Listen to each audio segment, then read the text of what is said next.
जय श्री राम। उम्मीद करता हूँ आप लोग बहुत अच्छे होंगे और आप लोगों की दिवालियाँ बड़ी धूमधाम से मन रही होंगी। धनतेरस जा चुकी है, आज छोटी दिवाली है। अब थोड़ा डेट को लेके कन्फ्यूज़न है, बट वॉट एवर। हमारी तो दिवाली भी पढ़ाई है, हमारा टारगेट भी पढ़ाई है, रिजल्ट भी पढ़ाई है, सब कुछ पढ़ाई है ना। तो खैर, और पढ़ तो आप लोग बहुत रहे होंगे, है ना। मतलब सारी साइंस पढ़ ली होगी अब तक आपने। सर आपने पूरी साइंस पढ़ाई कहाँ है, पढ़ा देंगे। चलो खैर शुरू करते हैं। हाँ, पर जितना अब तक पढ़ा है वो तो आप लोगों ने पढ़ लिया होगा, है ना। चाटा मारूंगा। चलो, मुझे पता है आप लोग पढ़ लोगे। खैर शुरू करते हैं अपने न्यू चैप्टर के साथ में। बधाई हो, हमारा पहला चैप्टर कंप्लीट हो चुका है ना। माफ़ करना, थोड़ा लंबा लेक्चर रखने पड़े उसमें, मुझे डिटेल डिस्कशन करना पड़ा क्योंकि उसमें मैंने एक भी बात छोड़ी नहीं है। एनसीईआरटी की सारी बातों को मैंने कवर किया है। यहाँ पर भी हम वही करने वाले हैं, है ना। एनसीईआरटी का एक भी पॉइंट छोड़ेंगे नहीं। तो शुरुआत करते हैं इसी के साथ बोलते हुए जय श्री राम। हमारे chapter acid base and salt से, चैप्टर का नाम है acid base and salt. Okay, जैसा कि नाम से ही पता लग रहा है, एसिड के बारे में पढ़ो, बेस के बारे में पढ़ो, फिर साल्ट के बारे में पढ़ लेना। एक्चुअली हमको करना भी है इस चैप्टर के अंदर। तो हम शुरुआत करते हैं अपनी फर्स्ट हेडिंग के साथ में। नाम होगा उसका एसिड। ठीक है, एसिड से ही शुरुआत करते हैं। वैसे हमारी हेडिंग क्या है, हेडिंग तो बता दूं। हमारी हेडिंग है general properties of acids and bases. बिल्कुल जनरल प्रॉपर्टीज।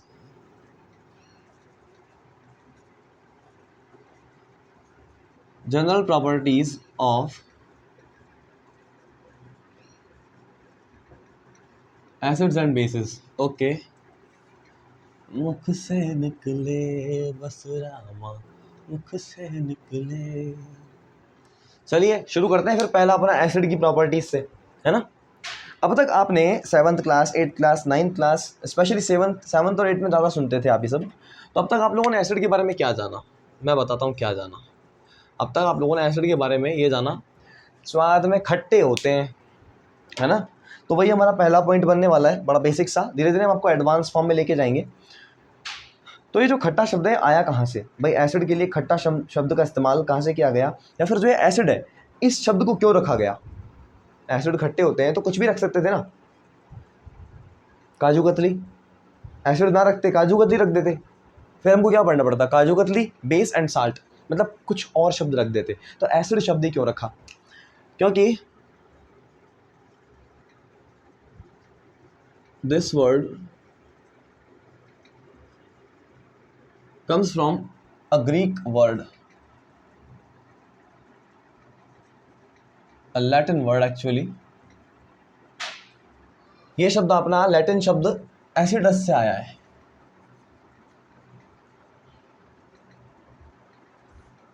इसका मतलब क्या होता है, खट्टा मतलब सार। इतनी दूर बना दिया। जो अपना एसिड शब्द है ये अपना लैटिन वर्ड एसिडस से आया है, और एसिडस का मतलब होता है सार।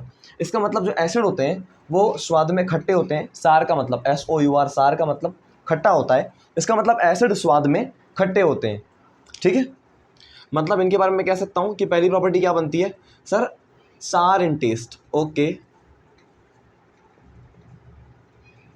सार इन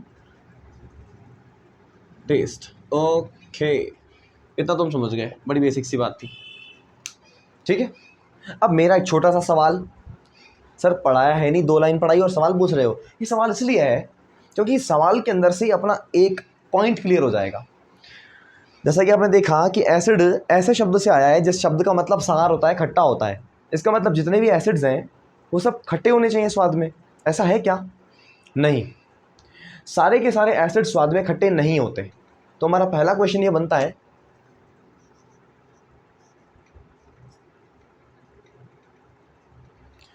कि सारे के सारे एसिड स्वाद में खट्टे होने ज़रूरी हैं।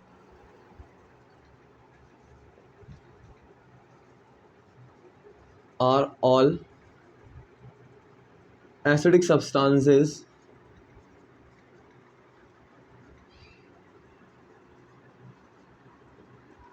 sour in taste?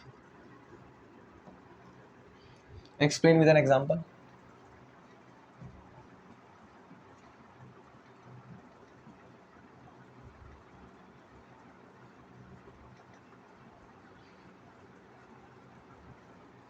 कि सारे के सारे एसिडिक सब्सटेंसेस स्वाद में खट्टे होते हैं क्या? एक्सप्लेन करो एग्जाम्पल के साथ में। तो पहली बात नो, आंसर है no. No, not all acids are, या फिर not all acidic substances are sour in taste. No, not all acidic substances are sour in test. क्यों? एग्जाम्पल अपना सामने निकल कर आता है, कॉफ़ी, बड़ा ही गजब एग्जाम्पल है। कॉफ़ी में कई सारे एसिड्स होते हैं, एक नहीं कई डिफरेंट टाइप ऑफ एसिड्स होते हैं। उनमें से एक एसिड होता है क्लोरोजेनिक एसिड, उसकी वजह से इसमें कड़वापन आता है। तो कॉफ़ी का स्वाद कैसा है? Sir it is bitter in taste, bitter in taste but acidic in nature.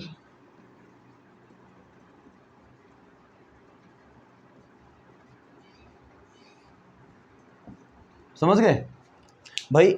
Acid के होने के नाते, एसिड होने के नाते, इसका एसिडिक नेचर होने के नाते, एसिडिक नेचर होने के नाते इसका स्वाद कैसा होना चाहिए था? खट्टा, लेकिन होता नहीं है। नेचुरली इसका स्वाद कड़वा ही है, समझे? और ये जो कड़वा है वो किस एसिड की वजह से है?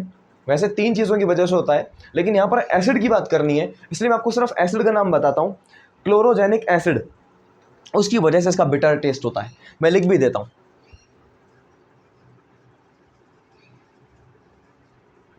लो, जिसको एक्स्ट्रा चाहिए वो नोट कर लो। इसके बिटर टेस्ट के पीछे एक ही एसिड जिम्मेदार है, और भी सब्सटेंसेस हैं, बट आप फिलहाल इसको नोट करो, उतना बहुत है, ठीक है? मतलब सारे के सारे एसिड स्वाद में खट्टे नहीं होते, ये बात समझ में आ गई सर? सारे के सारे एसिडिक सब्सटेंसेस स्वाद में खट्टे नहीं होते, ये बात समझ में आ गई सर? नेक्स्ट, ये एसिड की थोड़ी बहुत बातें हुई सर, बस ये एसिड पूरा पढ़ लिया? ना ना ना ना ना, अभी तो मैं आपको सरफेस पर ले जा रहा हूँ इस चैप्टर की। ये चैप्टर समंदर की तरह है, इसमें हम धीरे धीरे एंट्री लेंगे, ठीक है? अब बेस की बात करो, मैंने कहा ना जनरल प्रॉपर्टीज़, अभी फिजिकल प्रॉपर्टीज़ नहीं पढ़ रहे हो आप, केमिकल प्रॉपर्टीज़ नहीं पढ़ रहे हो आप, वक्त लगेगा उस सब में। पहले जनरल प्रॉपर्टीज़ पे आओ, उठाओ बेस को, उठाओ अपना बेस उठाओ।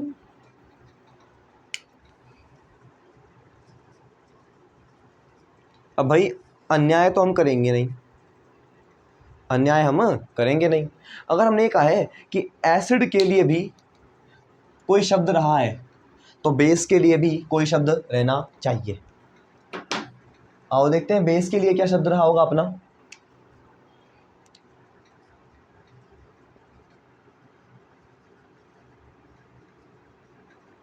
This word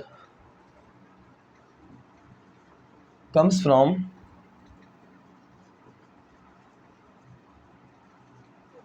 Greek word basis, और उस बेसिस का मतलब होता है पेडेस्टल।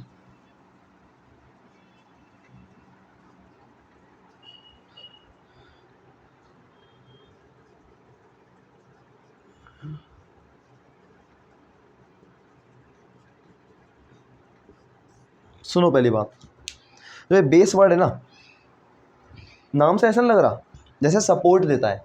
बेस मतलब आधार है, आधार। आपके बेसिस क्या है? आपका आधार क्या है? सब हमारी टांगें, हमारी टांगों के नीचे की ज़मीन। कहते हैं ज़मीन खसक जाए तो इंसान गिर जाएगा, क्योंकि आधार निकल गया।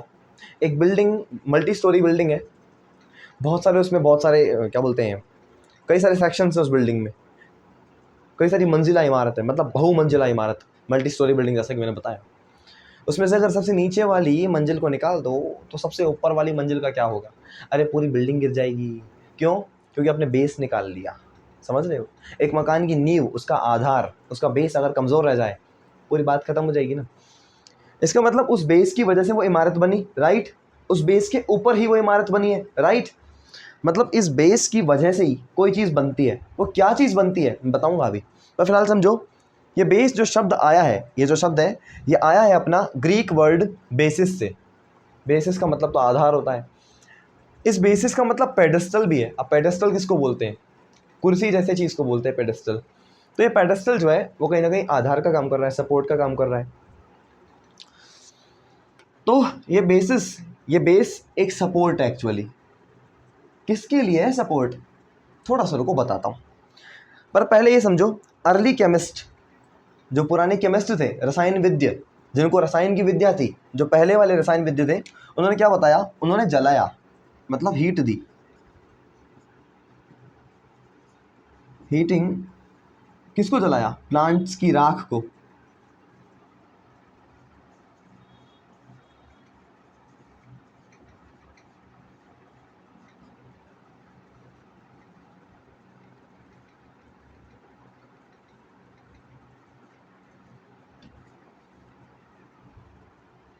that could that could that could neutralize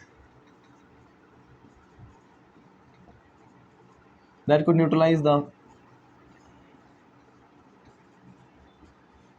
effect of acids। पुराने जो केमिस्ट थे उन्होंने क्या किया? उन्होंने हीट दी प्लांट्स की राख को। प्लांट्स जो है, प्लांट्स पेड़ पौधे, उनकी राख को हीट दी, हीट गर्म किया, राख को ही गर्म कर दिया। राख जो ऑलरेडी जली पड़ी है उसको गर्म किया, और उस राख के गर्म करने से एक सब्सटेंस पैदा हुआ। उस सब्सटेंस ने क्या किया?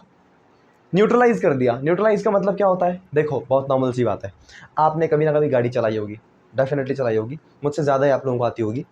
तो उसमें न्यूट्रल नाम की एक चीज़ होती है।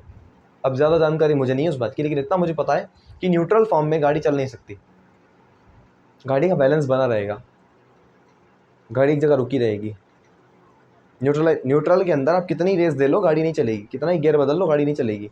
न्यूट्रल में तो गाड़ी न्यूट्रल पे ही रहेगी। ऐसा ही होता है ना। अब गियर के साथ क्या कनेक्शन है इसका वो छोड़ो, वो सब बातें छोड़ो, फिलहाल ये समझो कि न्यूट्रल है तो गाड़ी चलती नहीं है, ये बात पक्की है। एन पे आ जाता है साइन, इतना ही पता है मुझे। अब देखो, तो न्यूट्रलाइज, समझ गए? तो पुराने केमिस्ट ने बताया कि जब प्लांट्स की राख को आप गर्म करते हो तो एक सब्सटेंस बनता है, और वो सब्सटेंस क्या कर सकता है? वो न्यूट्रलाइज कर सकता है, माने ख़त्म कर सकता है, शांत कर सकता है। गाड़ी शांत खड़ी होती है, न्यूट्रलाइज होती है तो न्यूट्रलाइज कर सकता है किसको? इफेक्ट को। किसके इफेक्ट को? आपके, मेरे, एसिड के इफेक्ट को। इसका मतलब एक ऐसी चीज़ जो एसिड को शांत करा दे, वो चीज़ एक आधार है। अब तक आप लोगों ने इतनी तो साइंस पढ़ ली होगी बचपन से लेकर कि एसिड और बेस जब आपस में मिलते हैं तो साल्ट और वाटर बनता है।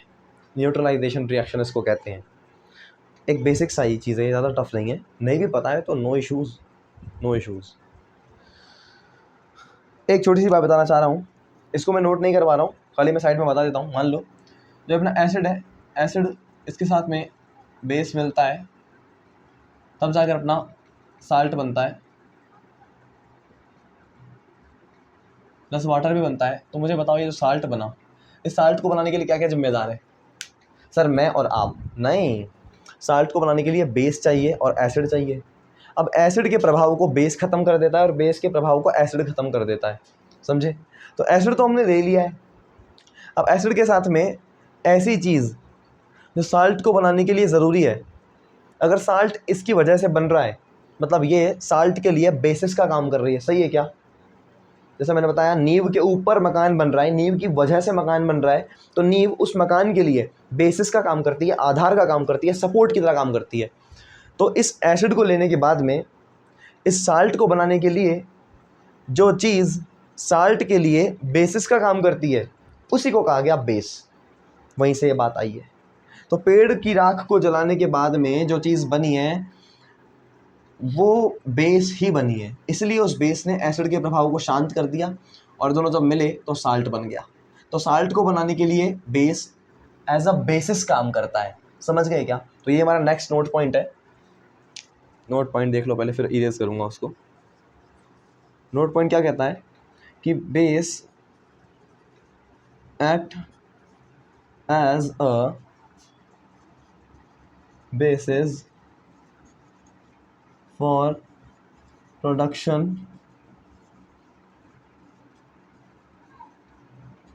ऑफ साल्ट, समझे? एसिड को लेने के बाद साल्ट को बनाने के लिए बेस को लेना ज़रूरी है, मतलब बेस की वजह से साल्ट बना। अगर नींव की वजह से मकान बना, नींव है तभी तो मकान बना पाओगे उसके ऊपर, तो नींव की वजह से अगर मकान बना तो नींव उस मकान के लिए बेसिस है, आधार है। तो बेस को लेने के बाद में एसिड के साथ में अगर बेस को लिया तब जाकर साल्ट बना, तो बेस साल्ट के लिए एज अ बेसिस काम करता है। समझे क्या? तो हमने समझ लिया कि दोनों शब्द कहाँ कहाँ से आए हैं। इसके बारे में मेन प्रॉपर्टी माने जनरल प्रॉपर्टी में सिर्फ एक खास प्रॉपर्टी है कि सारे इन टेस्ट होते हैं, स्वाद में खट्टे होते हैं, बट सारे एसिड खट्टे नहीं होते हैं। कॉफ़ी उसका एग्जाम्पल आ गई। इसमें जो एसिड्स हैं उनकी वजह से कड़वापन आ रहा है। एग्जाम्पल क्लोरोजेनिक एसिड आपके सामने है। ये रिएक्शन मैंने आपको इसलिए बताई क्योंकि बेस के बारे में मुझे बताना था। तो साल्ट को बनाने के लिए जो बेस है वो एज अ बेसिस काम करता है। मैंने वो नोट यहाँ पर लिख दिया है। अब मैं इसको इरेज कर देता हूँ। दूसरी बात, सर जैसे अपने एसिड का स्वाद खट्टा था, तो क्या बेस का स्वाद कैसा होता है? कैसा होता है बेस का स्वाद? तो बेस के लिए एक प्रॉपर्टी आती है अपनी, डॉट लगा के लिखा है, मैं यहाँ पर डॉट लगा के लिखता हूँ, बिटर इन टेस्ट। स्वाद में कड़वे होते हैं, बिटर इन टेस्ट। एक प्रॉपर्टी तो ये है। इन्हीं की दूसरी प्रॉपर्टी भी है, इन बेसिस की दूसरी प्रॉपर्टी भी है। जब आप इनको छूते हो, टच करते हो, इनके टेक्सचर को फील करते हो, तो वो फीलिंग काफ़ी स्मूथ होती है, काफ़ी स्लिपरी होती है, साबुन जैसा लगता है, चिकना चिकना एकदम टच करने पर। मतलब मैं कह सकता हूँ सोपी टेक्सचर है, सोपी टेक्सचर है, and that is soapy texture and that is slippery to touch.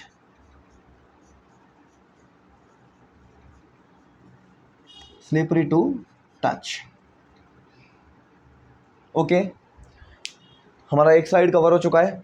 मैं साइड में हटता हूँ, तब तक आप कॉपी करिए, फिर आता हूँ नेक्स्ट स्लाइड के साथ में। तो अब तक आपने देखा कि एसिड है जिसका स्वाद से हम उसका पता लगा सकते हैं कि वो खट्टा होता है या नहीं। खट्टा होगा तो एसिड मान लेंगे। हाँ, एक एग्जाम्पल हमने पढ़ लिया, कॉफ़ी, जो कि कड़वी होती है स्वाद में, लेकिन बावजूद उसके इसमें एसिड होता है, तो इसमें पता नहीं लग पाएगा। लेकिन मोस्ट ऑफ द सब्सटेंसेस में तो आप स्वाद से पता लगा लोगे। ठीक है, बेस को पता लगाना है तो आप छू कर पता लगा लो। अगर चिकनापन फील हुआ उसमें, मतलब वो बेस है। अगर बिटरनेस आई चखने में, स्वाद में कड़वापन आया, तो भी वो बेस है। माने टच करके, माने टच करके, टच करके, टच करके और चख करके, चख के, टच करके आपने पता लगाने की कोशिश की है कि सामने वाली चीज़ एसिड है या फिर बेस है। ठीक है, अब इस बात को लेके मेरे पास एक सवाल है, इसको इरेज करता हूँ, फिर वो सवाल बताता हूँ। तब तक करिए कॉपी, हटते हैं साइड में हम, है ना।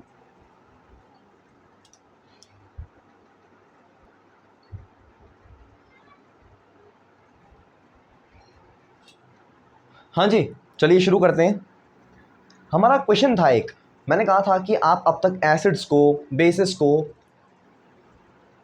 छू कर, टेस्ट करके ऐसे बता रहे थे, है ना। क्या हर बार ठीक होगा? अब क्वेश्चन है मेरे पास उसके लिए, देखो।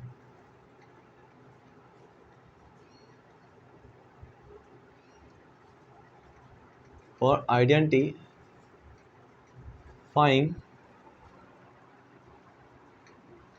acid and basis,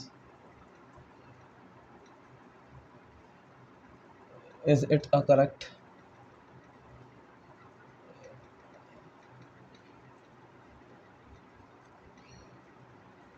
It is not best option to touch or taste substances.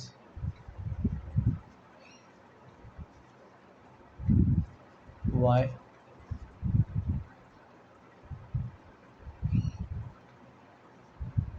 Question mark खड़ा हो गया। ऐसा क्यों है भाई? आइडेंटिफाई करना है एसिड को, बेस को, तो ये हर बार बेस्ट ऑप्शन नहीं है।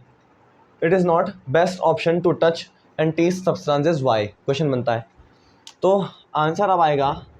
पहली बात, आपने सुना ही होगा सर एसिड अगर अंगुली पे गिर गया, अंगुली जल गई, ख़त्म खेल। आपने कई मूवीज़ में देखा होगा, उसमें विलन पहले क्या कराता है, अपने अपने भाई बंधुओं को बोलता है, मतलब विलन अपने ही सेना के लोगों को बोलता है, चुगैम्बो खुश हुआ, ऐसे करके, है ना। एक कार्टून भी चलता है शायद इसका, तो है ना, चूहा सा आता है, वो बोलता है चुगैम्बो खुश हुआ। मूवी याद आ गया, ये मूवी थी, भूल गया मैं कौन सी मूवी थी, पर थी वो, जानवरों की मूवी थी। तो ऐसे ही करके वो अपने ही बंदों को एसिड में कुदा रहा था। पता लग गया कौन सी मूवी। तो अपने बंदों को एसिड में कुदाया, बाद में बाहर निकाला तो सिर्फ उनकी हड्डियाँ हड्डियाँ बच गई, सारा मांस वास सब उतर गया। इसका मतलब एसिड के कांटेक्ट में आने पर बॉडी डिस्ट्रॉय होती जा रही है। समझ रहे हो क्या?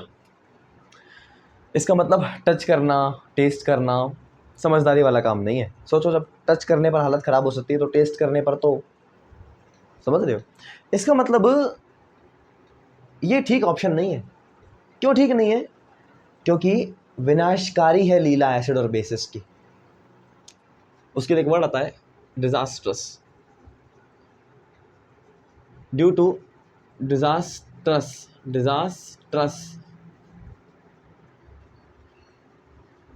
Nature of acid and bases, they are highly corrosive in nature. They are highly corrosive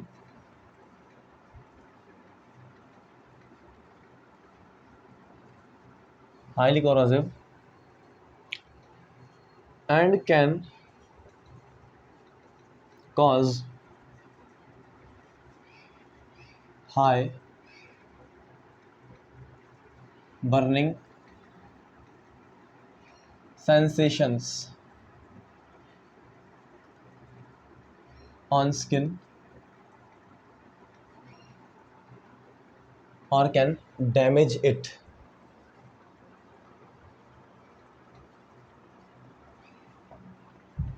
समझे क्या?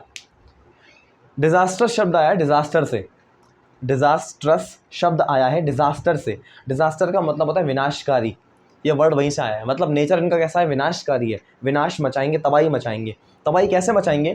क्योंकि हाई कोरोसिव है, बहुत ज़्यादा कोरोसिव। सर कोरोसिव का मतलब तो कोरोजन से आया होगा, मतलब इसका है जंग लगना।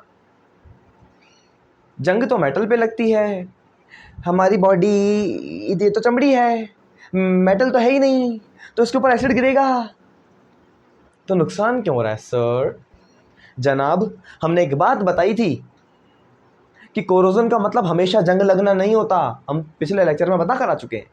कोरोजन का मतलब हिंदी में होता संक्षारण। संक्षारण का मतलब होता नष्ट करना, विनाश करना, खराब करना। समझे? हर बार जंग लगाना नहीं होता इसका मतलब।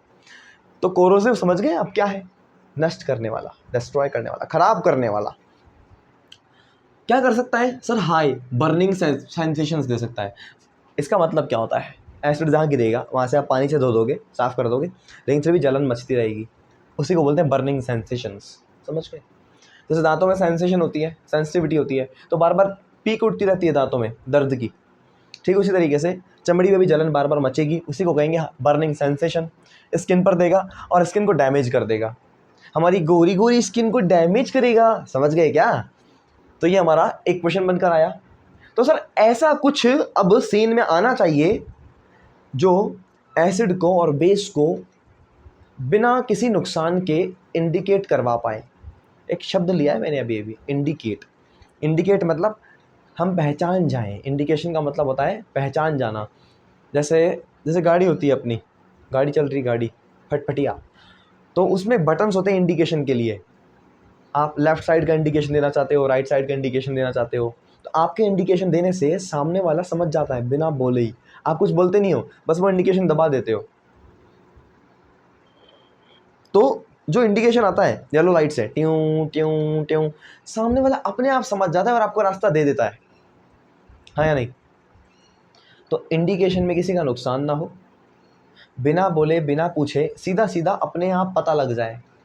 कोई चीज़ चीख चीख के बता दे कि हाँ ये एसिड है, ये बेस है, तो वो कौन होगा? उसको हम नाम देंगे इंडिकेटर। क्या नाम देंगे?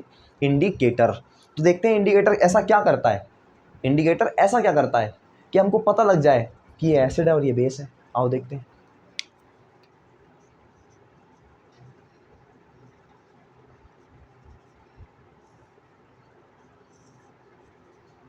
भाई हम तो क्या दुखी हो गए थे इस बात से कि एसिड को बेस को छूना पड़ता है, चखना पड़ता है, तो हमारी बॉडी को नुकसान हो सकता है। तो उससे बचने के लिए इंडिकेटर आया, बोला मैं हूँ, मैं तुम्हारी रक्षा करूँगा। हमने इसको बोला अरे घोंचू, हमें रक्षा नहीं चाहिए, हमें पता करना है कि एसिड और बेस क्या करते हैं। तो इसने बोला मैं वही काम तो करता हूँ। हमने बोला तो बताओ क्या करते हो। तो इसने बोला कि मैं केमिकल हूँ, मतलब इंडिकेटर कुछ केमिकल्स ही होते हैं। तो पहला पॉइंट,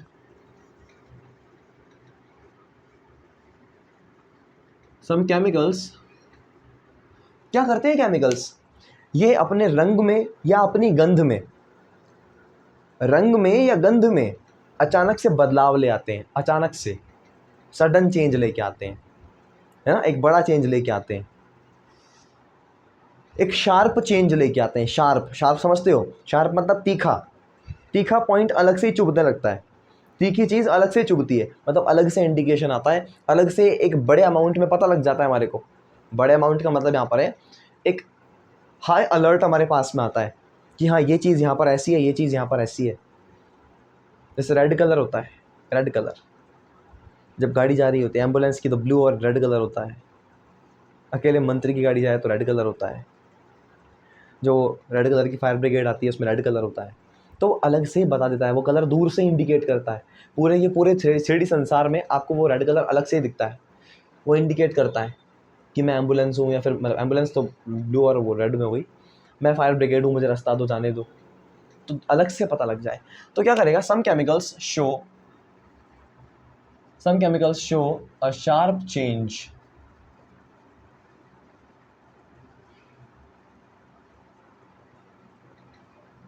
in their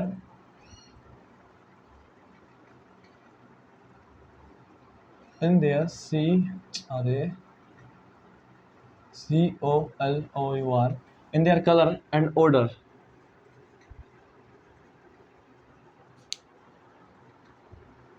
कब करते हैं ऐसा, अपनी कलर में, खुश मतलब गंध में, ऑर्डर में शार्प चेंज कब लाते हैं। इंडिकेटर्स एक केमिकल है या कुछ केमिकल्स हैं, तो क्या करते हैं सर, शार्प चेंज लेकर आते हैं, अचानक से परिवर्तन लेकर आते हैं अपने कलर में या फिर गंध में। तो मेरा कहना है कब लेकर आते हैं, कब कब कब, तब लेकर आते हैं जब इनको एसिड और बेस में डालते हो। Some chemicals show a sharp change in their color and odor in the presence of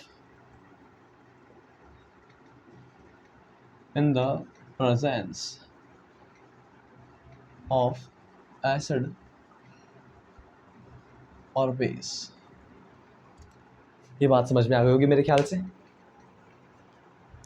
अब ये इंडिकेटर को क्लासिफाई किया हुआ है दो भागों में, देखो कैसे।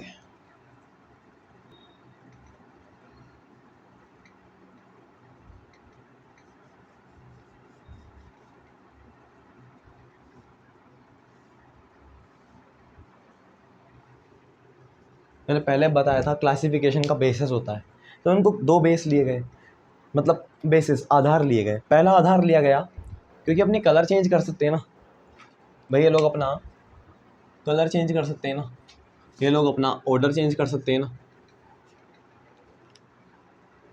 ठीक है। तो कलर चेंज करने के बेस पर इनको पहले बांटा गया, मतलब वो कौन कौन से इंडिकेटर हैं जो अपना कलर चेंज करते हैं, और वो कौन कौन से हैं जो अपना ऑर्डर चेंज करते हैं, ठीक है। उसकी बात मैं करूँगा, लेकिन पहले मुझे रखनी कलर की कैटेगरी है, पहली कैटेगरी मुझे रखनी ही कलर की है। मैं इसको बीच में लिखना चाहिए, ऑर्डर की तो बात बाद में करूँगा, पहले मैं कलर की बात करता हूँ। तो कलर के बेसिस पर अपने दो भाग बटे हुए हैं, ठीक है। कलर के बेसिस पे आज का इंसान आपको पता है कि नेचर से चाहे कितना कुछ मिल जाए, पर वो, एक मिनट मार कर गिर गया। आज के टाइम पे इंसान क्या करता है, भले कितनी भी चीज़ें नेचुरली प्रेजेंट हो हमारे एनवायरनमेंट में, लेकिन वो खुद से चीज़ों को बनाता है। मतलब दो तरह की चीज़ें आएंगी, वैसे ही दो तरह के इंडिकेटर आएंगे, किसके बेसिस पे, कलर चेंज के बेसिस पर। एक वो होंगे जो नेचुरल होंगे, और एक वो होंगे जो मैन मेड होंगे।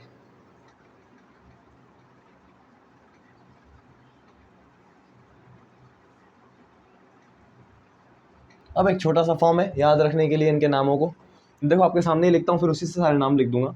नेचुरल, कलर में चेंज लाने वाले वो इंडिकेटर जो कि नेचुरली पाए जाते हैं, कलर में चेंज लाने वाले वो इंडिकेटर जो कि नेचुरली पाए जाते हैं, उनके 7 नाम है अपने पास में, वो ऐसे याद रखोगे, LTHRCPG, इसके थ्रू याद रखोगे। कैसे?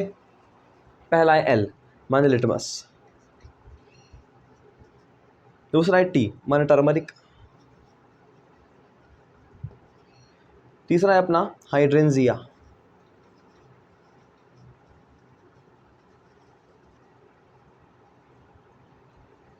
फिर अपना आता है रेड कैबेज,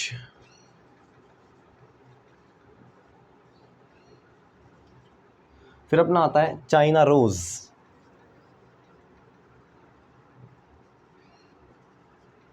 फिर अपना आता है गेरानियम, ये अपना कौन सा वाला है, चाइना रोज दोबारा पढ़ता हूँ एक बार, लिटमस हो गया, टर्मरिक हो गया दूसरा, हाइड्रेंजिया हो गया तीसरा, रेड कैबेज हो गया, चाइना रोज भी कर लिया अपन ने। अब पी से अपना पिटूनिया,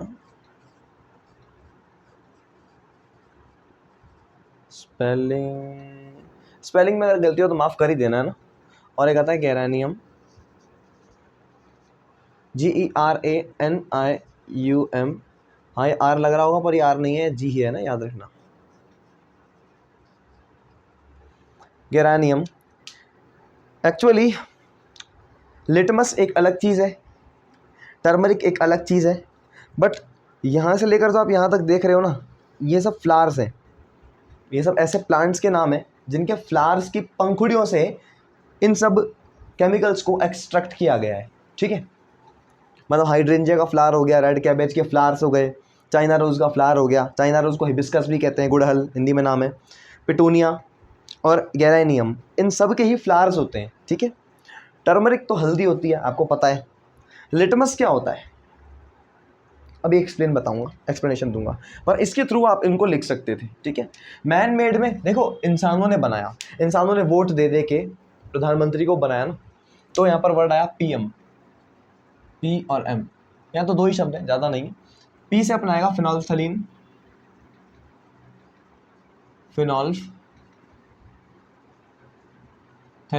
और M से अपना आता है मिथाइल ऑरेंज।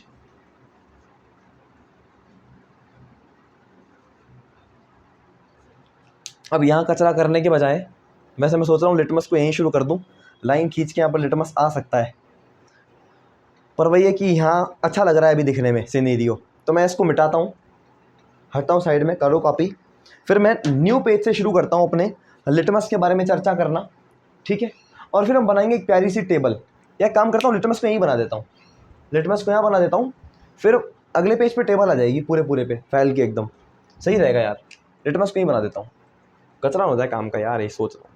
चलो उसको साइड में रख देता हूँ, क्या दिक्कत है, ऐसा भी कौन सा है, चलो हटाओ यार हटाओ, कचरा हो जाएगा, रहने दो, ठीक है ऐसे ही ठीक है, कचरा हो जाएगा, नेक्स्ट पेज पे कर दूँ, कोई बात नहीं। तो इसको करो कॉपी, हम आते हैं नेक्स्ट पेज के साथ में, लिटमस को पढ़ेंगे, उसके बाद एक टेबल बनाएंगे इनकी और इनकी, वो टेबल क्या बताएगी आप जानोगे, ठीक है। करो उसको कॉपी, हटते हैं साइड में।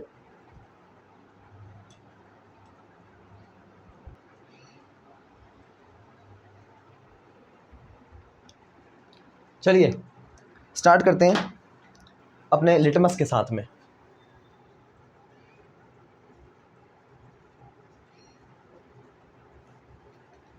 लिटमस, ये जो शब्द आया है ना, ये डाई के लिए आया है। लिटमस क्या होता है एक्चुअली, एक पर्पल कलर की डाई होती है, purple coloured dye which is obtained from which is obtained or extracted from lichens। ये लाइन ये कहना चाह रही है कि लिटमस एक पर्पल कलर की डाई होता है, पर्पल कलर की डाई होता है जिसको नेचुरली लाइकेन से निकाला जाता है। अपन ने इसको नेचुरल में रखा था ना, नेचुरल वाले में, तो लाइकेन से निकाला था। लाइकेन क्या होता है, अब देखो लाइकेन को जान लो,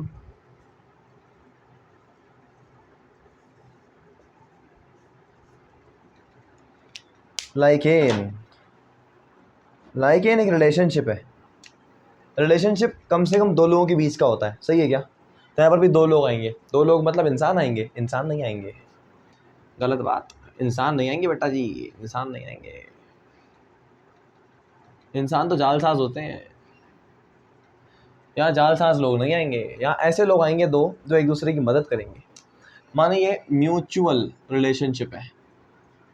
जैसे कई बार दो लोग साथ में बैंक अकाउंट खुलवाते हैं, म्यूचुअल फंड्स आपने नाम सुना होगा, है ना? या फिर फेसबुक व्हाट्सअप, मुझे ज़्यादा नया तो नहीं आता है सब, मेरे को ज़्यादा इन्फॉर्मेशन नहीं है फेसबुक व्हाट्सअप की, लेकिन हाँ ये मैंने सुना है कि भाई मेरे म्यूचुअल फ्रेंड्स हैं, मेरी म्यूचुअल फ्रेंड लिस्ट में है। अब मुझे नहीं पता ज़्यादा क्या है, बट आप लोगों को तो पता है कि म्यूचुअल शब्द का मतलब इंटर रिलेशन से है, हमारे दो के बीच में कम से कम रिलेशन होगा, वो रिलेशन दोनों का फ़ायदा देगा, इसका मतलब ये भी है। तो ये म्यूचुअल रिलेशनशिप है, mutual relationship between alga and fungus. Lichen क्या है? एक रिलेशनशिप है, किसके बीच का? दो लोगों के बीच का रिलेशनशिप है, एल्गा और फंगस का। माने एल्गा से फंगस को कुछ मिलेगा और फंगस से एल्गा को कुछ मिलेगा। इतना तो जानकर आए होंगे एल्गा और फंगस क्या क्या होता है, थोड़ी बहुत इन्फॉर्मेशन तो होगी, नहीं भी है तो आगे इसके बारे में जो इन्फॉर्मेशन अपने सिलेबस में है वो मैं देता रहूँगा। फिलहाल के लिए आपको ये सुनना है कि जो एल्गा है ना, ये प्लांट्स के अंदर ही आते हैं।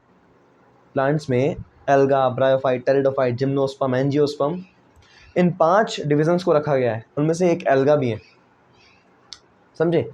तो जो एल्गा है ना, इनकी प्लांट बॉडी, देखो प्लांट एनिमल होता है तो एनिमल की बॉडी होती है ना, एनिमल बॉडी, वैसे प्लांट होता है तो प्लांट की बॉडी होती है, उसको हम कहते हैं प्लांट बॉडी। तो एल्गा भी प्लांट्स में आता है, तो इनकी जो बॉडी होती है वो थैले जैसी होती है, मतलब ज़मीन पे पड़े रहते हैं एल्गा, आपने देखे ना, ज़मीन पे बिखरे हुए पड़े रहते हैं ऐसे करके थैले की तरह।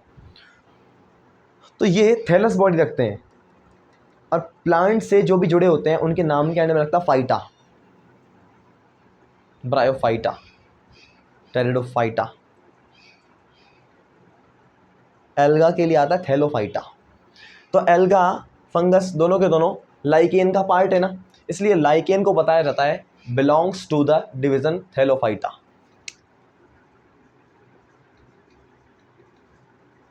Belongs from division Thallophyta. अब आप समझ गए होंगे थैलोफाइटा किस वजह से है, फाइटा नाम लग रहा है तो प्लांट्स में आ गया, थैलो आ रहा है क्योंकि प्लांट बॉडी थैलस होती है, तो एल्गा की प्लांट बॉडी थैलस तो होती है, थैले के जैसी होती है, तो थैलो आया क्योंकि प्लांट का हिस्सा है, प्लांट का एक डिवीज़न है, इसलिए फाइटा। तो थैलोफाइटा नाम का डिवीज़न है, उसी से बिलोंग करता है अपना लाइकेन भी। इतनी बात क्लियर हो गई? ओके, हमने कलर बता दिया है, पर्पल कलर की डाई होती है, इसको ऑब्टेन करते हैं हम लाइकेन से, हमने लाइकेन के बारे में बता दी है सब बातें आपको। अब हम बात करते हैं, जो डाई होती है, नेचुरल कलर पर्पल है ना, तो इसको मैं अलग से एक पॉइंट के रूप में लिख लेता हूँ कि natural colour of lichen is, क्या होता है नेचुरल कलर लाइकेन का? COLOUR, इसका यू तो बना दो ढंग से। Natural colour of lichen is क्या होता है? ऊपर लिखा तो पड़ा है पर्पल, ठीक है क्या? ओके सर, ये पॉइंट भी समझ में आ गया। अब सुनो, हुआ क्या, ये जो लाइकेन था, एल्गा और फंगस का ढेर था, मान लो ये एल्गा, ये फंगस, ऐसे ढेर था, इसको पकड़ के निचोड़ा, निचोड़ने से ये पर्पल कलर की डाई निकली है। तो जो निचोड़ने के बाद निकलेगी तो इसको इकट्ठा करोगे ना, तो एक ऐसा सोल्यूशन की तरह है, ये एक ढेर की तरह है, केमिकल की तरह है, एक लिक्विड पार्ट की तरह है। अब इस लिक्विड पार्ट से मुझे कुछ चीज़ बनानी है, उस चीज़ का नाम है लिटमस पेपर।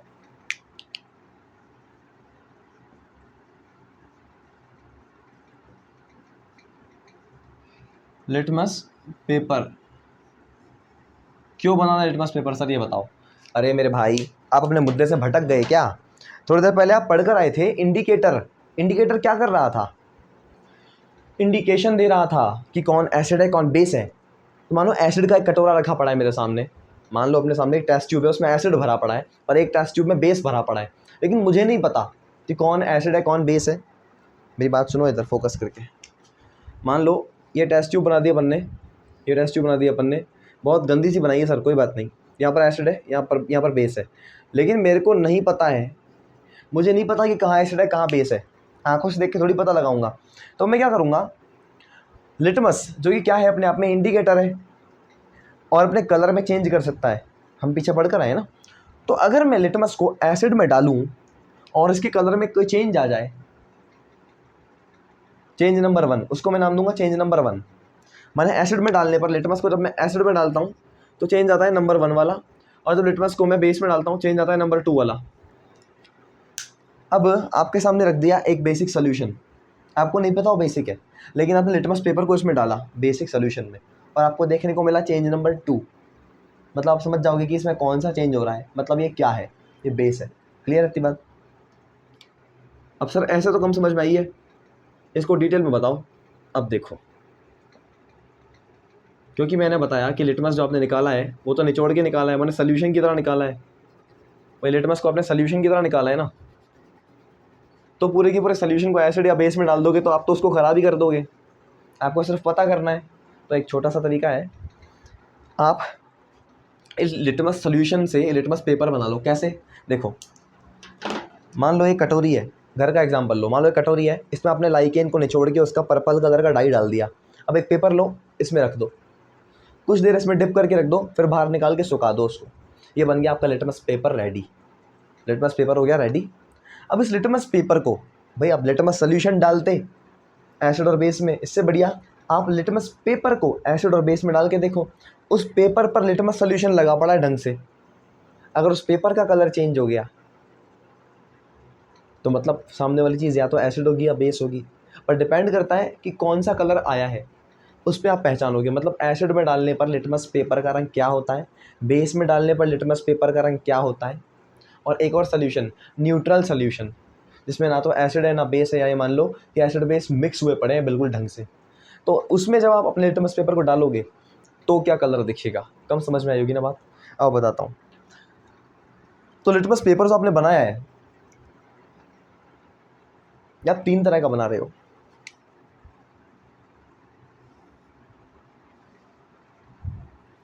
एक बना रहे हो रेड लिटमस पेपर,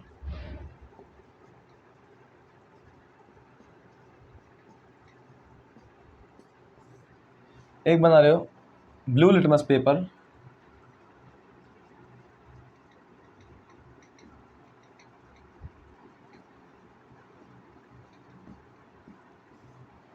और एक बना रहे हो न्यूट्रल लिटमस पेपर। ये न्यूट्रल लिटमस पेपर क्या होता है सर? मतलब जैसा था आपने इसको वैसा ही रहने दिया। अरे ये मैं क्या कर रहा हूँ,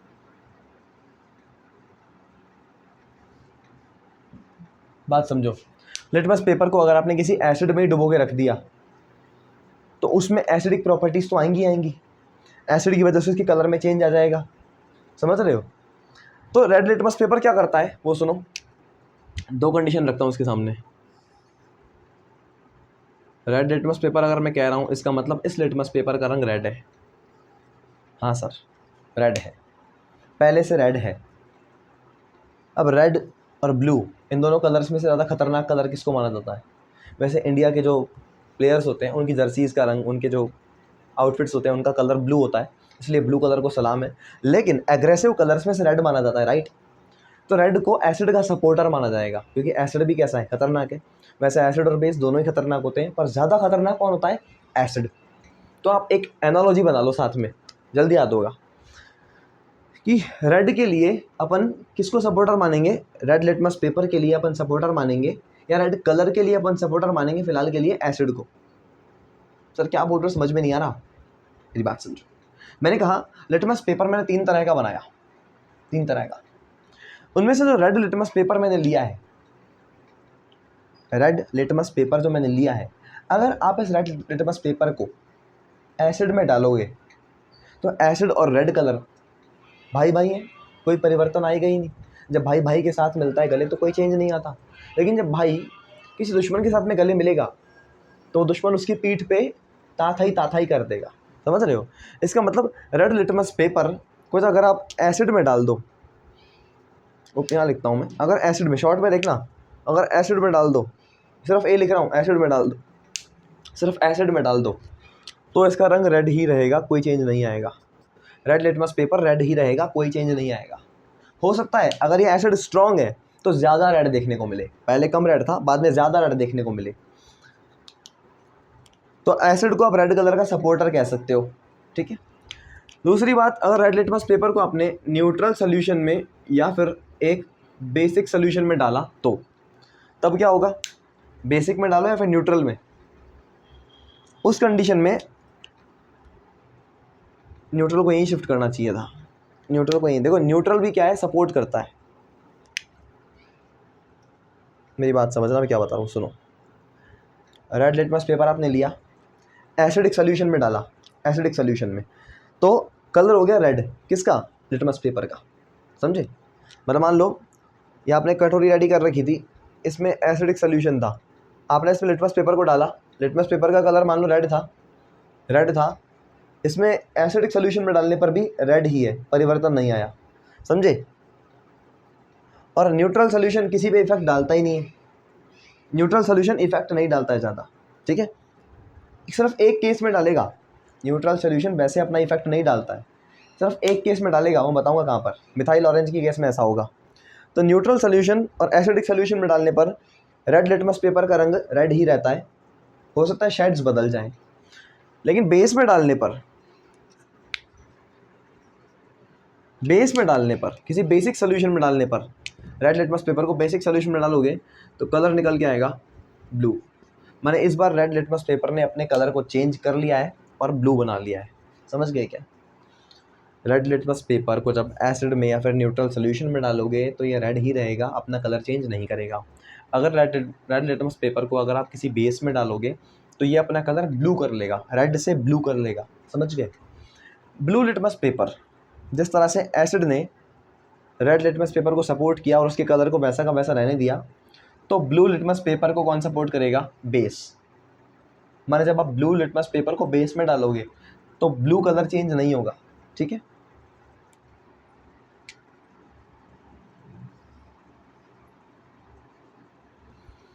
देखो, अगर मैं ब्लू लिटमस पेपर को बेस में या न्यूट्रल सोल्यूशन में डाल दूं, क्योंकि हमको पता है न्यूट्रल सोल्यूशन तो कुछ नहीं करेगा, न्यूट्रल सोल्यूशन तो कुछ नहीं करेगा, कुछ भी नहीं करेगा, ठीक है। जो असर दिखाएगा बेस दिखाएगा, एसिड दिखाएगा, लेकिन बेस ब्लू लिटमस पेपर को सपोर्ट करेगा, बी से बी सपोर्ट करेगा ही करेगा, ठीक है। सपोर्ट करेगा तो ब्लू कलर बेस में डालने के बाद चेंज नहीं होगा। ब्लू लिटमस पेपर को जब आप, ब्लू लिटमस पेपर क्या है, एक लिटमस पेपर है जिसका कलर ब्लू है, उसको अगर आप डिप करोगे बेसिक सोल्यूशन में तो उस पेपर का कलर ब्लू ही रहेगा, चेंज नहीं होगा। पहले भी ब्लू था, अंदर डिप किया तो भी ब्लू है, समझे। तो यहाँ पर क्या आ जाएगा अपना ब्लू। लेकिन अगर गलती से भी आपने ब्लू लिटमस पेपर को एसिड में डाल दिया तो इस बार ब्लू लिटमस पेपर का कलर कैसा हो जाएगा, रेड। समझ गए क्या, बात समझ में आ गई, रेड हो जाएगा। Okay sir. इस बार एक न्यूट्रल लिटमस पेपर, इसका मतलब क्या है, इसका मतलब है पर्पल कलर का लिटमस पेपर, जैसा नेचुरली होता है पर्पल कलर का लिटमस पेपर। अब मान लो इसको न्यूट्रल सोल्यूशन में डालूंगा तो कोई फ़र्क पड़ेगा ही नहीं, ये तो पता लग गया आपको। लेकिन अगर न्यूट्रल लिटमस पेपर को, मतलब पर्पल कलर के लिटमस पेपर को एसिड में डालूंगा तो क्या कलर आ जाएगा सर, रेड आ जाएगा। पहले तो उसका कोई कलर रेड नहीं है, लेकिन अब रेड हो जाएगा। और अगर बेस में डाल दूंगा तो क्या हो जाएगा, ब्लू। अगर मैं बेसिक सोल्यूशन में न्यूट्रल लिटमस पेपर को या फिर नॉर्मल लिटमस पेपर को बेसिक सोल्यूशन में डाल दूंगा तो कलर आ जाएगा ब्लू। समझ गए क्या। तो ये बेसिक सी कहानी थी अपनी लिटमस के बारे में। अब लिटमस तो हो गया पूरा, अब अपनी कहानी चलेगी एक टेबल पे, क्योंकि ये जगह बहुत छोटी है, मुझे पूरा बोर्ड का इस्तेमाल करना पड़ेगा, सुंदर अक्षरों में उस टेबल को बनाना पड़ेगा। मैं हटता हूँ एक बार और उसको बना के ले आता हूँ। क्यों, क्योंकि वो टेबल आपके एनसीईआरटी के फर्स्ट पेज पे कुछ नामों के अकॉर्डिंग दी हुई है, पूरी टेबल नहीं दी हुई है आपके एनसीईआरटी में, सिलेबस में नहीं है वो पार्ट अपने। लेकिन फिर भी थोड़ा बहुत एडवांस लेवल और एनसीईआरटी के एक भी शब्द को ना छोड़ने की बात करते हुए मैं उस टेबल को आपके सामने रखना चाहता हूँ। फिर भी मैं आपको फोर्स नहीं करूँगा, आप उसे याद करो। जो कलर मैं कहूँगा आप उन्हें याद कर लो, बस बहुत है। एग्जाम में उन्हीं में से आएगा तो ठीक है। पूरी टेबल जिनको याद करने की इच्छा हो वो कर लेना, और मैं कहता हूँ मल्टीपल टाइम पढ़ोगे तो याद हो भी जाएगी, बट परेशान नहीं होना अगर याद नहीं हो रही है तो, ठीक है। वो पूरी टेबल अब मैं लेके आता हूँ, पहले से लिख लेता हूँ उस टेबल को, फालतू में लिखने का टाइम बर्बाद होगा। लिख के लाता हूँ और उसको बताता रहता हूँ, है ना, क्या कलर चेंज होना है क्या नहीं होना है, समझ जाओगे भैया आप। लिटमस का समझ में आ गया, वो भी समझ में आ जाएगा। अब मैं हटता हूँ साइड में, आप एक बार कॉपी करो, फिर स्टार्ट करते हैं अपनी इस टेबल के साथ में, है ना।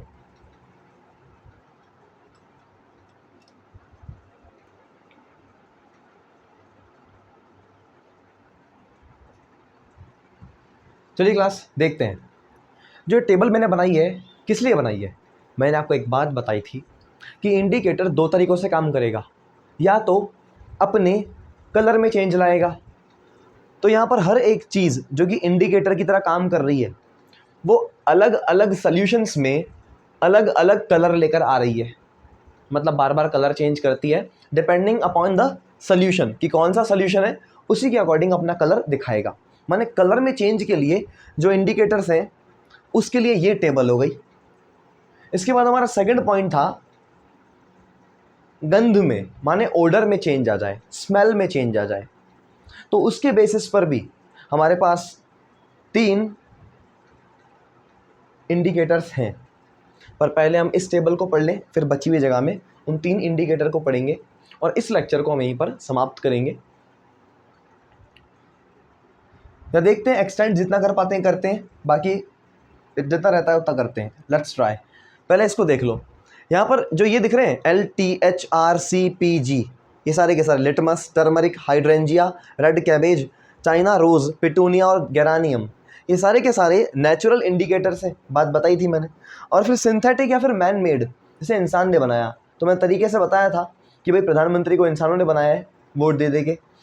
तो PM प्रधानमंत्री, फिनोल्फ्थलीन और मिथाइल ऑरेंज, फिनोल्फ्थलीन मिथाइल ऑरेंज, ठीक है। वैसे इसमें एल वेल साइलेंट है इसलिए इसको आप फिनोल्फ्थलीन कह देते हो, ठीक है। बाकी बोलना देखो, स्पेलिंग लिखने के लिए ना आपको इस साइलेंट टाइम को भी बोल लेना चाहिए, ये मेरा तरीका है, स्पेलिंग गलत नहीं होती। फिर ये एल बोल दोगे ना, फिनोल्फ्थलीन ऐसे बोलोगे तो स्पेलिंग पूरी लिख पाओगे। और जब बोलने की बारी आए तो एल हटा के बोलना फिनोल्फ्थलीन, ठीक है क्या। अब इनमें से याद कितने रखने, लिटमस डेफिनेटली, टर्मरिक डेफिनेटली, यहाँ से फिनोल्फ्थलीन और मिथाइल ऑरेंज, इन दो को और इन दो को याद कर लोगे ना, बहुत है, उतना बहुत है। बाकियों के बारे में एनसीईआरटी में सिर्फ नाम लिखे हुए हैं, इन सब के नाम एनसीईआरटी में सिर्फ लिखे हुए हैं, ये नहीं बताया कि इनके कलर नेचुरल न्यूट्रल सोल्यूशन में क्या होते हैं, एसिडिक सोल्यूशन में क्या होते हैं, बेसिक सोल्यूशन में क्या होते हैं, इस बारे में चर्चा नहीं की है, ठीक है। लेकिन फिर भी अगर पूरी टेबल याद रखते हो तो सोने पे सुहागा है, चेरी ऑन द केक है। नहीं, सोने के दाम तो महंगे चल रहे हैं, तो चांदी पे सुहागा बोल दें, मतलब कुछ भी है। तो देखो भाई, लिटमस की बात करते हैं तो न्यूट्रल सोल्यूशन में देखो मोस्ट ऑफ द इंडिकेटर्स का जो नेचुरल कलर है, नेचुरली वो जिस कलर में पाए जाते हैं वही कलर उनके न्यूट्रल सोल्यूशन में आपको देखने को मिल जाता है। मतलब इन इंडिकेटर्स को अगर आप देखोगे, आपने लिटमस को देखा तो उसका नेचुरल कलर क्या था, पर्पल, तो उसको न्यूट्रल सोल्यूशन में डालने के बाद भी उसका कलर पर्पल ही नज़र आएगा, समझ गए। मतलब कलर में चेंज नहीं आएगा उस इंडिकेटर के, क्योंकि neutral solution most of the things का कलर चेंज नहीं करता है, नहीं करता। लेकिन यहाँ मिथाइल ऑरेंज को देखोगे तो उसका नेचुरल कलर ऑरेंज होता है, इसके नाम में ही है। ध्यान रखना, ये लोग बेवकूफ़ बनाते हैं, यहाँ पर लोग आपके मज़े ले जाएंगे, एग्जामिनर आपको बेवकूफ़ बना देगा, बोलेगा natural colour of methyl orange is, 4 option दे देगा, उनमें से जहाँ ऑरेंज दिखे उसको क्लिक कर देना। लेकिन अगर बोले कि मिथाइल ऑरेंज नाम के इंडिकेटर को अगर आपने न्यूट्रल सोल्यूशन में डाल दिया तब उसके कलर में क्या चेंज आएगा, तो यहाँ पर येलो कलर में चेंज आ रहा है, यहाँ पर येलो कलर है, ध्यान रखना। यहाँ पर इसका नेचुरल कलर ऑरेंज है पर न्यूट्रल सोल्यूशन में और बेसिक सोल्यूशन में ये येलो कलर शो करता है। कौन, मिथाइल ऑरेंज। तो मिथाइल ऑरेंज का नेचुरल कलर क्या है, ऑरेंज। न्यूट्रल सोल्यूशन में और बेसिक सोल्यूशन में क्या शो करता है, येलो। बात clear. Methyl orange acidic solution में रेड कलर शो कर देता है, ऑरेंज कलर तो है ही, रेड कलर बाद में शो कर देता है जब एसिडिक सोल्यूशन में डालते हो। तो एक तो इसे याद रखना। दूसरा, फिनोल्फ्थालीन की बात करें तो नेचुरली अगर देखोगे तो इसका कलर नहीं होगा, और न्यूट्रल सोल्यूशन में भी इसके कलर में कोई चेंज नहीं आता, मतलब कलर इसका कुछ होता ही नहीं है, कलरलेस है। कलरलेस, जिस तरह वाटर होता है ना कलरलेस, वैसे ये भी क्या है, कलरलेस। फिनोल्फ्थालीन कलरलेस है अपना। एसिडिक सोल्यूशन में अगर डालोगे तो भी कलरलेस ही रहेगा, माने एसिडिक सोल्यूशन से भी फिनोल्फ्थालीन के रंग में कोई परिवर्तन नहीं आया। लेकिन जब बेसिक सोल्यूशन में आपने डाला, फिनोल्फ्थालीन को बेसिक सोल्यूशन में आपने डाला, तो इसका रंग शुरुआत में पिंक होगा, फिनोल्फ्थालीन की वजह से वहाँ पर पिंक रंग आएगा। कुछ देर बाद में धीरे धीरे बेस मिलाते रहोगे तो कलर रेड हो जाएगा, पिंक से डार्क होते होते होते होते रेड हो जाएगा। समझ गए क्या? ये फिनोल्फ्थालीन की बेस के साथ में टाइट्रेशन के आप एक्सपेरिमेंट्स करते हो 11th क्लास में केमिस्ट्री में। अभी मेरी बात उड़ गई हो कि आपके दिमाग से, क्योंकि ये बात आपके काम की अभी थी ही नहीं, आपके 10th में ये सब नहीं है, इसलिए चिल मारो। आगे सुनो, लिटमस ये होता है न्यूट्रल सोल्यूशन में पर्पल कलर का, एसिडिक सोल्यूशन में रेड हो जाता है और बेसिक सोल्यूशन में ब्लू हो जाता है। तो लिटमस की कहानी सबसे आसान है और एनसीईआरटी में इसी का डिस्कशन सबसे ज़्यादा किया हुआ है। टर्मरिक, इसको कहते हैं हल्दी, जो घर में यूज होती है। नीम हल्दी चंदन के गुण इसमें समाये, त्वचा की रक्षा करे। क्या बात है बाबा। टर्मरिक की बात करते हैं तो उसका नेचुरल कलर या फिर न्यूट्रल सोल्यूशन में कलर येलो ही होता है। एसिडिक सोल्यूशन में डालोगे तो भी येलो ही होगा, फर्क नहीं पड़ेगा। लेकिन जैसे ही बेस में डाल दोगे ना, तब इसका कलर रेड पड़ जाएगा। बताता हूँ कैसे। कड़ी खाते हो, कड़ी, उस कड़ी में हल्दी होती है। मान लो आप कहीं गए, आपने कड़ी खाई, आपने सफ़ेद ड्रेस पहन रखी है। एक छोटी सी कहानी सुना देता हूँ, है ना, एक बहुत बढ़िया कहानी है, मेरे साथ घट चुकी है, बता देता हूँ। एक बार एक जगह पर गया, वहाँ मैंने वाइट टी-शर्ट पहन रखी थी और वहाँ खाने में कड़ी थी, ठीक है, सब्जी थी जिसमें हल्दी थी, कड़ी थी। मैंने वो सब लिए कटोरी में, अलग अलग कटोरियाँ, उसमें ली मैंने। अब खा रहा था मैंने, और वो कटोरी में जैसे खाने के लिए आगे बढ़ाई ना, अचानक से मैंने मेरा हाथ यूँ कर दिया और फिर ओ मेरी टी शर्ट पे, मेरी वाइट कलर की टी शर्ट पे कड़ी गिर गई। ओ, तो मेरी टी शर्ट कैसी दिखनी चाहिए? येलो दिख रही थी। येलो, सब बोले येलो दिख रही है सर आपकी शर्ट, आपकी टी शर्ट आपकी येलो दिख रही है। मैंने कहा ठीक है, बड़ी बात नहीं है, येलो ही है, येलो ही दिखेगी, ठीक है। अब एक नवाब आया, एक अलग ही नवाब उड़ता उड़ता आया। हितेश सर, अभी साबुन से आपकी टी शर्ट धोता हूँ उतार के। तो मैं बोला नहीं, मेरे को गर्मी लग रही है तो ऐसे ही धो दे, पानी इस पर गिरेगा, मेरे को अच्छा लगेगा। तो उसने साबुन से रगड़ दिया टी शर्ट को यहीं पे ही। अब साबुन में तो बेस है, साबुन को छूने पर चिकना चिकना फील होता है ना, स्लिपरी फील होता है, स्लिपरी। तो मैंने बेस की प्रॉपर्टी बताई थी, स्लिपरी फील होता है तो वो बेस हो जाता है अपना। तो सोप में प्रेजेंट बेस की वजह से जब रिएक्शन हुई तो जो येलो कलर था ना, हल्दी का येलो कलर था, वो बेस के साथ रिएक्शन करने पर रेड हो गया। तो अब मेरी शर्ट पे रेड कलर का दाग लग गया। ये कहानी झूठी थी, क्योंकि मैं कहीं शादियों में घूमने फिरने नहीं जाता हूँ, पर आप लोगों के साथ कभी ना कभी हुई होगी। और अगर घर पे ट्राई करना चाहते हो, मैं बताता हूँ क्या करो, याद हो जाएगा। एक पेपर लो, एक रफ पेपर लो, करना है घर पे, बता रहा हूँ। रफ पेपर पर उस पर पानी डालो, पानी, रफ पेपर को पानी में डाल दो थोड़ा सा, ठीक है। उसके ऊपर डाल दो थोड़ी हल्दी, पानी डालो मत डालो, मैं बताता हूँ करना क्या है। थोड़ी सी हल्दी डालो, 2-3 बूंद पानी डालो, और एक येलो कलर का पेस्ट बना दो, पेस्ट, ठीक है। अब उसको बाथरूम में जो साबुन है उसकी थोड़ी सी झाग निकालो, उसकी थोड़ी झाग निकालो और उसके ऊपर डालो बूंद बूंद करके। वो येलो से रेड होती हुई दिख जाएगी।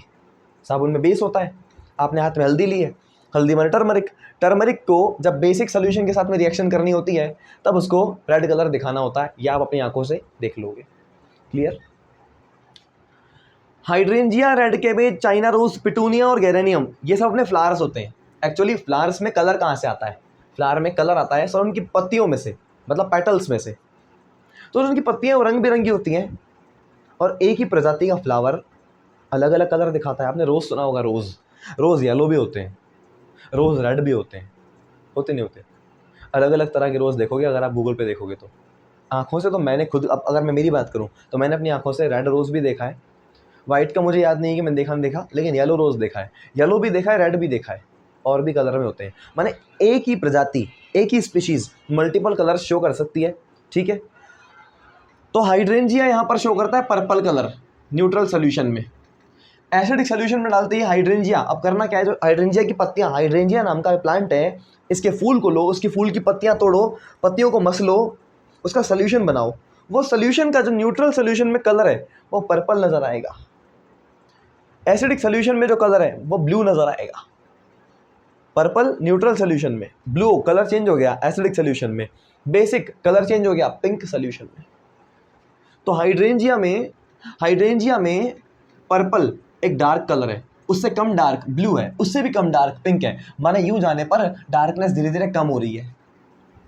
हाइड्रेंजिया में एक लग रहा है लेटर एच, हाइड्रेंजिया में लेटर लग रहा है एच। ये जो एच है ये मेरे नाम का भी लेटर है ना। अभी आप लोग अंधेरे में, शुरुआत में अंधेरे में हो, न्यूट्रल सोल्यूशन फिर एसिडिक सोल्यूशन फिर बेसिक सोल्यूशन, अभी आप लोग अंधेरे में हो, डार्कनेस में हो, पर्पल कलर डार्क है ना। जैसे मेरे साथ आगे बढ़ोगे डार्कनेस कम होती जाएगी, कम होती जाएगी। वाह सर वाह वाह वाह। सेल्फ ऑब्सेशन तो कोई आपसे सीखे सर। तो समझ गए, हाइड्रेंजिया का याद रह जाएगा, पर्पल ज़्यादा डार्कनेस, कम डार्कनेस के लिए ब्लू, और कम डार्कनेस के लिए पिंक। चलो याद हो गया, मैंने अभी भी ट्रिक बना दी बैठे बैठाएगा। फिर आता है अपना रेड कैबेज। हाँ सर इसका नेचुरल कलर तो रेड होना चाहिए, क्योंकि मिथाइल ऑरेंज का नेचुरल कलर ऑरेंज था, ऑरेंज इसके नाम में था, तो आपने मान लिया कि इसका कलर ऑरेंज है। हाँ सर, तो रेड कैबेज के नाम में रेड लग रहा है तो इसका नेचुरल कलर रेड होना चाहिए। पोपट, पोपट हो गया।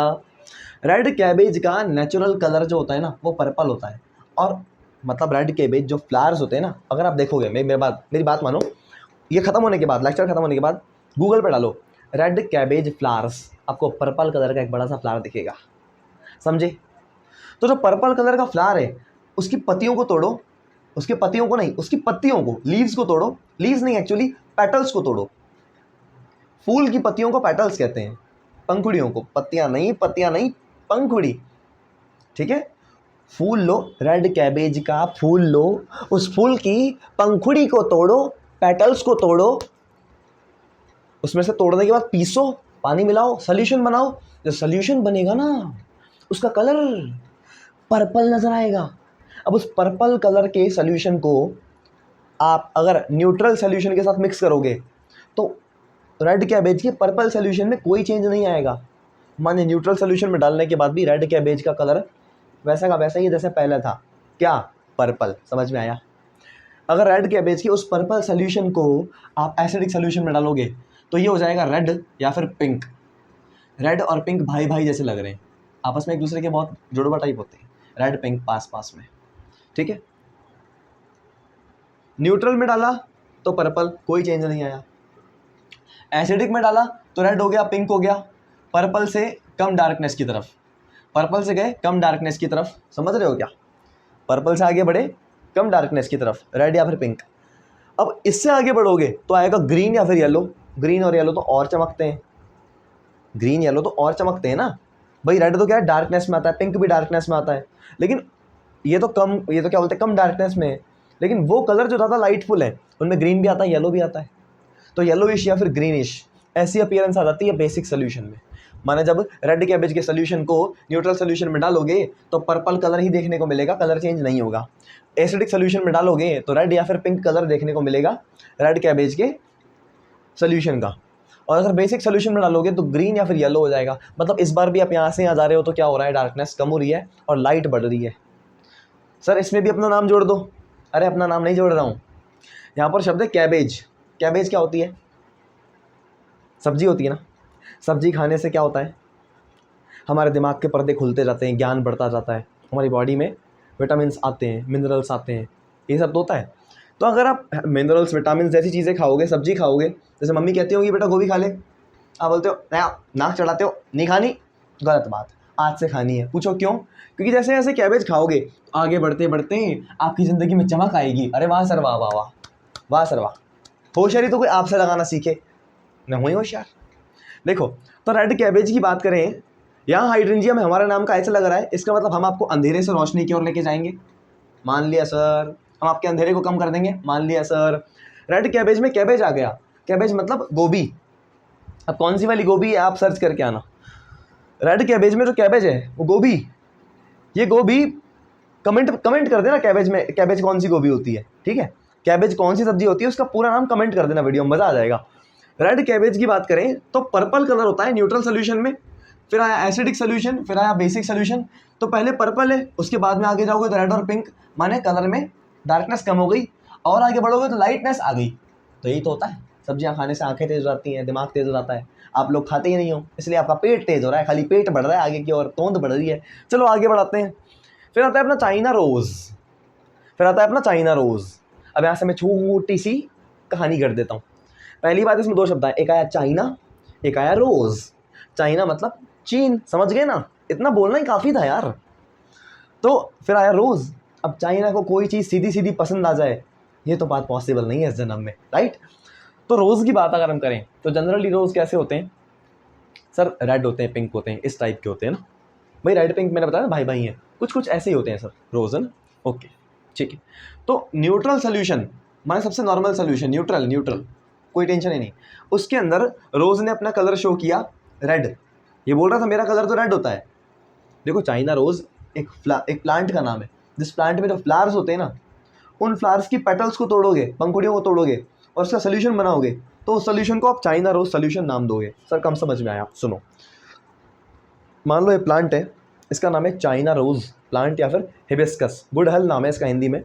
अब इसकी जो पंखुड़ियाँ हैं, ऊपर फूल लगा पड़ा है, फूल, इसकी फूल में जो पंखुड़ियाँ हैं, पंखुड़ियाँ, उस पंखुड़ी को तोड़ूंगा, ढेर सारी पंखुड़ियों को तोड़ लिया।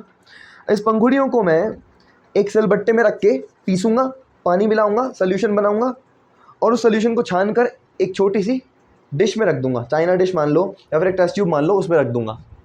तो चाइना रोज़, अब एक कहानी के अकॉर्डिंग याद करने के लिए, रोज़ का कलर कैसा होता है सर? रोज़ का कलर रेड होता है, लेकिन चाइना को कोई बात सीधी सीधी पसंद आ जाए, ये पॉसिबल है क्या? बिल्कुल नहीं। तो रोज़ इसने क्या किया, इसने बोला कि हम पिंक रखेंगे, दुनिया रखती होगी रेड, पर हमें चाइना, इसलिए हम रखेंगे पिंक। ओके, ये तो था न्यूट्रल सोल्यूशन में। जैसे ही एसिडिक सोल्यूशन में डाला तो एसिड भड़क गया। चाइना रोज़ के सोल्यूशन को एसिडिक सोल्यूशन में डाला, इस बार एसिडिक सोल्यूशन, एसिड तो पता है भड़का हुआ है, तो एसिड भड़क गया। वो बोला कि मेरे पास आने वाली चीज़ इतनी फीकी फाकी कैसे हो सकती है? पिंक कलर फीका है, पिंक कलर को और डार्क करो। जब पिंक डार्क पिंक हो जाता है ना, तो डार्क पिंक को मजेंटा कहते हैं। ये जनरली गर्ल्स के कलर होते हैं, इस तरीके से कि वो लिपस्टिक लगाती है ना, तो उस पर कई सारी शेड्स होती हैं एक कलर में। इसलिए आप बॉयज़, खासकर मैं भी इन बातों से अनजान हूँ। जैसे लेवेंडर कलर है, अलग अलग कलर्स है ना, तो इनकी जानकारी हम बॉयज़ को ज़्यादा नहीं होती है, गर्ल्स को होती है। But not to worry about it, just because of ये एक नेम है, आपको इसे याद रखना है बस। मजेंटा अब तक नहीं पता था, अब पता लग रहा है, याद रख लो। तो क्या कहेंगे मजेंटा को? Dark pink. तो पिंक से डार्क हो गया, कहानी थोड़ी डार्क हो गई। अब डार्क पिंक के बाद में आगे बढ़े बेसिक सोल्यूशन में। बेसिक सोल्यूशन, तो बेसिक सोल्यूशन में बा लग रहा है, बा माने बाबा, ऐसे मान लो बाबा दया करेंगे, कुछ चमत्कार होगा। या फिर अगर ये नहीं चाहते तो आप ऐसा समझो कि न्यूट्रल सोल्यूशन में पिंक था, नॉर्मल था, एसिडिक सोल्यूशन में डार्क पिंक हो गया, कलर डार्क हो गया, थोड़ा बदल गया। लेकिन चाइना रोज बोल रहा है कि यार चाहे पिंक हो चाहे डार्क पिंक हो, कहीं ना कहीं ये रेड कलर से रिजेम्बलेंस रखते हैं, मतलब हम भी दुनिया की कैटेगरी में आ रहे हैं। चाइना रोज में वर्ड जो चाइना आ रहा है, वो चाइना ही चाहता है कि हम दुनिया से अलग ही दिखें, हम कॉकरोच मार दुनिया से अलग ही दिखने चाहिए। तो न्यूट्रल सोल्यूशन में तो पिंक होता है, किसका रंग? चाइना रोज की पंखुड़ियों के सोल्यूशन का कलर पिंक होता है। एसिडिक में मजेंटा माने डार्क पिंक हो जाता है, डार्क पिंक हो जाता है। लेकिन पिंक हो या डार्क पिंक, ये दोनों की दोनों बातें कहीं ना कहीं रेड कलर से रिजेम्बलेंस रखती हैं, और फिर चाइना पूरी दुनिया में कॉमन हो जाता है। लेकिन चाइना को हटके कुछ काम करना है, तो उसने रोज का कलर कर दिया ब्लू और ग्रीन। बेसिक सोल्यूशन में डालने पर सीधा ग्रीन या ब्लू, ठीक है। फिर पिटूनिया और गेरेनियम, इन दोनों के फ्लावर्स के पंखुड़ियों के सोल्यूशन की बात अगर हम करें तो ये मल्टीपल कलर में देखने को मिलते हैं। तो pink red purple, pink red purple, दोनों के लिए ही। वैसे इसमें वाइट और ब्लू दोनों जगहों पर शामिल कर सकते हो, बट मेरा मानना है इतनी माथापड़ी मत करो जितनी मैं बता रहा हूँ। ये कहानी भी सुनना चाहते हो तो सुन लो, बाकी आप इसको स्किप कर सकते हो, there is no issue. Main तो ये दोनों थे और ये दोनों हैं, ये दोनों मैंने आपको बता दिए, ये दोनों मैंने आपको बता दिए। अब इस पार्ट को आप स्किप कर सकते हो, नो इशूज़। सुनना चाहते हो तो सुन लो। पिटूनिया और जेरानियम की बात करें तो न्यूट्रल सोल्यूशन में इन दोनों के लिए ही जो कलर बताए गए हैं वो pink red purple, pink red purple, white blue भी आप दोनों जगहों पर शामिल कर सकते थे, ठीक है। जैसे ही एसिडिक सोल्यूशन में डाला तो रेडिश पर्पल हो गया, माने ऐसा पर्पल जिसमें रेड मिक्सड है, रेडिश पर्पल पिटूनिया के लिए। जैसे बेसिक सोल्यूशन में गए तो वायलेट हो गया, गैरेनियम की बात करें तो न्यूट्रल सोल्यूशन में pink red purple, acidic solution में ऑरेंज रेड हो गया, यहाँ रेड के साथ पर्पल है, यहाँ रेड के साथ में ऑरेंज है, और बेसिक सोल्यूशन में इसके लिए वॉयलेट था पिटूनिया के लिए, गैरेनियम के लिए ब्लू हो गया। तो मेरा तो ये कहना है आपको, फ़ायदे में रहोगे आप, इस चीज़ को, इस फफूंद को आप याद मत रखो, बेहतर है। वैसे एनसीईआरटी में इन कलर्स का डिस्कशन नहीं है, लेकिन ये नाम गिवन है। तो अगर कोई ये पूछ ले, 4 ऑप्शन बना के कोई ये पूछ ले कि 1 2 3 और 4, 1 2 3 और 4, ये 4 ऑप्शन दे दिए, इन चारों में से कौन सा एक सिंथेटिक इंडिकेटर है जो कलर में चेंज दिखाता है, तो ऑप्शन आएगा फिनाफ्थलीन। ये दोनों कैसे हैं? सिंथेटिक है। ये सारे कैसे हैं? नेचुरल हैं। लेकिन ये सारे के सारे, चाहे ये दोनों के दोनों ही इंडिकेटर्स हैं कलर में चेंज शो करने के लिए। क्लियर? सबने कलर में चेंज किया है ना, आसान। तो क्या क्या याद रखोगे? मैं स्टार लगा देता हूँ, बेहतर रहेगा। ये और ये सब रट गया तो फिर तो भैया माशाल्लाह आप लोगों का दिमाग 30 मार खाना है। इसके बाद एक और है अपना, ये तो पहली क्राइटेरिया था अपना, पहली प्रायोरिटी थी, फर्स्ट पॉइंट था जिसमें अपन ने पढ़ा कि वो इंडिकेटर जो कलर में चेंज शो करते हैं, है ना। दूसरे इंडिकेटर्स जो कि इस बार ऑर्डर में चेंज करेंगे, है ना, चेंज इन ऑर्डर। क्या कर रहा हूं मैं?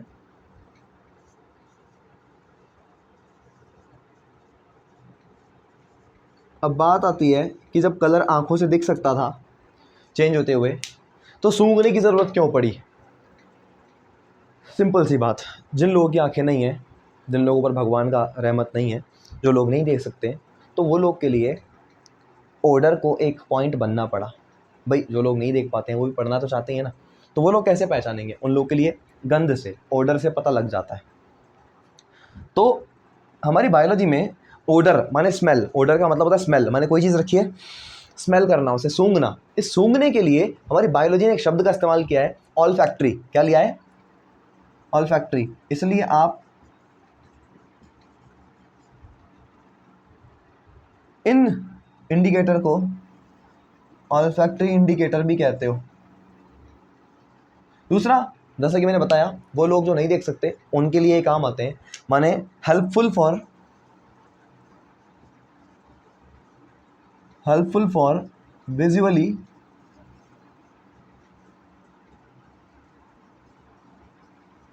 Empire people. वो लोग जो कि विजुअली माने आंखों से देख पाने में सक्षम नहीं है, इम्पेयर्ड है, उन लोगों के लिए आप ऑल्फैक्टरी इंडिकेटर्स का इस्तेमाल करें। जैसे ये सब थे कलर में चेंज के लिए इंडिकेटर्स, वैसे ऑल्फैक्टरी इंडिकेटर्स के भी 3 एग्जाम्पल हमारे पास में। कौन कौन से हैं वो बता देता हूँ।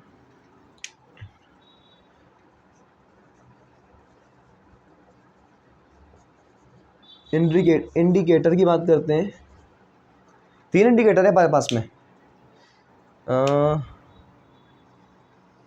वेट अ मिनट, हिरिया 11 गाने गा लो सर आप। एसिडिक सोल्यूशन,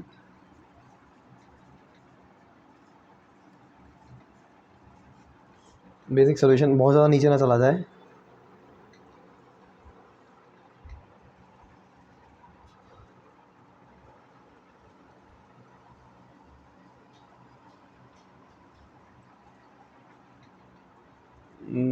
ये लो जी,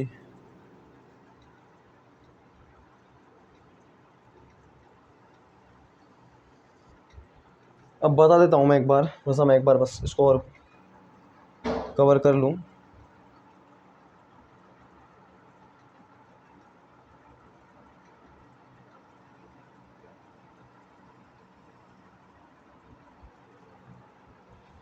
अरे भैया इसको ऊपर बना लो।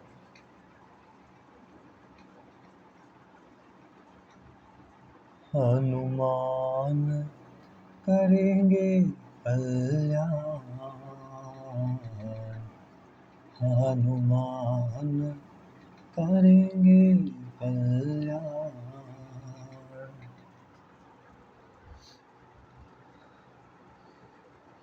हनुमान करेंगे कल्याण, हनुमान करेंगे कल्याण।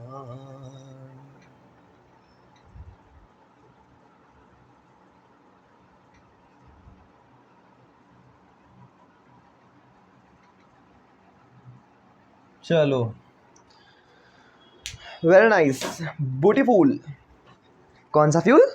देखो भाई, इंडिकेटर, 3 तरह के ऐसे इंडिकेटर्स हैं जो कि अपनी ऑर्डर में चेंज लाकर भी आपको इंडिकेट कर देंगे कि वो एसिडिक सोल्यूशन के पास रखे हुए हैं या बेसिक सोल्यूशन के पास रखे हुए हैं। देखो यहाँ पे अपना एक आता है अनियन। अनियन क्या होता है सर? अरे प्याज जो घर में खाते हो। और एक आता है अपना वनीला एसेंस। आइसक्रीम्स में यही डलता है ना, ताकि गंध में परिवर्तन आ जाए उनकी। वनीला एसेंस, सुगंधिम पुष्टि वर्धनम के लिए वनीला एसेंस को डाला जाता है।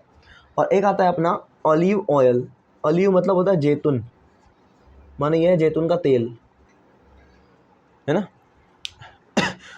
जब आप एसिडिक सोल्यूशन में इन तीनों में से, अब करना क्या है वो सुनो, कैसे करना है। एसिडिक सोल्यूशन, एक छोटी सी कटोरी ले लो, तरीके के लिए कटोरी मतलब आप टेस्ट ट्यूब ले लो, बड़ा बढ़िया रहेगा, साइंटिफिक टर्म्स का इस्तेमाल करो, है ना। तो एक टेस्ट ट्यूब आपने ले ली, मान लो टेस्ट ट्यूब है, इस टेस्ट ट्यूब में आपने एसिडिक सोल्यूशन भर दिया, ठीक है। अब आप अनियन, वनीला एसेंस या ऑलिव ऑयल किसी को भी उठाओ, किसी को भी, एक रुई लो, रुई लो और उस रुई को इसमें भिगो दो, इनके रसों में, अनियन का रस हो, वनीला एसेंस हो या फिर ऑलिव ऑयल हो, इनके लिक्विड में डुबो दो उस रुई को, तीनों में से किसी को भी उठा लो। अगर आप एसिडिक सोल्यूशन के अंदर डिप करोगे, पहले मेरी बात सुनो, आपने एक रुई ली या फिर एक कपड़ा लिया, छोटा सा कपड़े की पट्टी ली, उस कपड़े की पट्टी को आपने या तो अनियन के साथ में, वनीला एसेंस के साथ में या ऑलिव ऑयल के साथ में भिगो दिया। अब आप उसको सूंघो, उसकी कोई ना कोई स्मेल आएगी, राइट।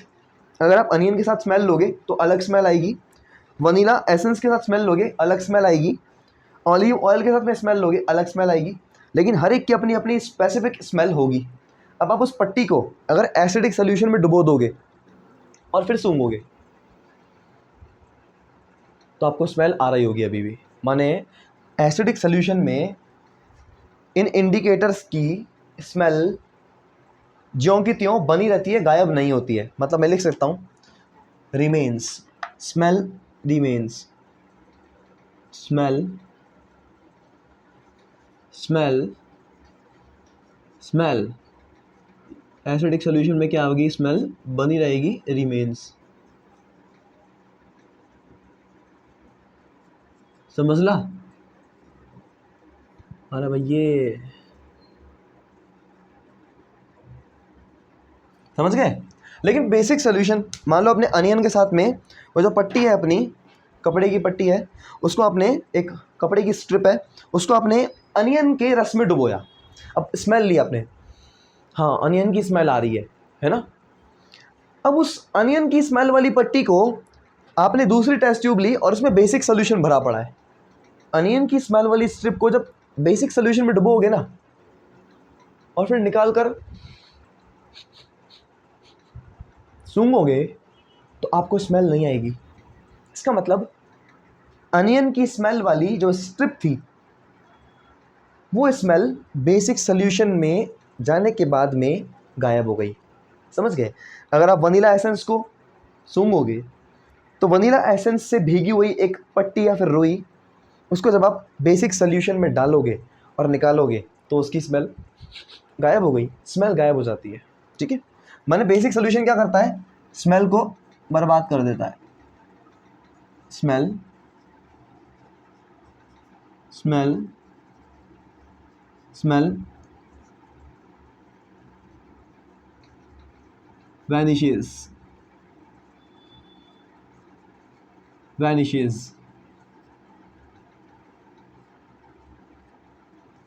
समझ गए? ये वैनिशेस वर्ड क्या है, खराब हो जाना, खराब होने का मतलब गायब हो जाना, बर्बाद, नष्ट हो जाना, डिस्ट्रॉय, खत्म हो जाना। वैनिशेस मतलब उड़ जाना, ठीक है। और रिमेन्स मतलब जैसे था वैसा वैसा ही है। माने एसिडिक सोल्यूशन में किसी भी ऐसे इंडिकेटर को डालो जो कि ऑल्फैक्टरी इंडिकेटर हो, उसकी स्मेल बनी रहती है, रिमेन्स वैसे की वैसे रहती है। और बेसिक सोल्यूशन में डालने पर समझ गए क्या? तो इसी के साथ हम इस लेक्चर को देते हैं विराम बोलकर जय श्री राम।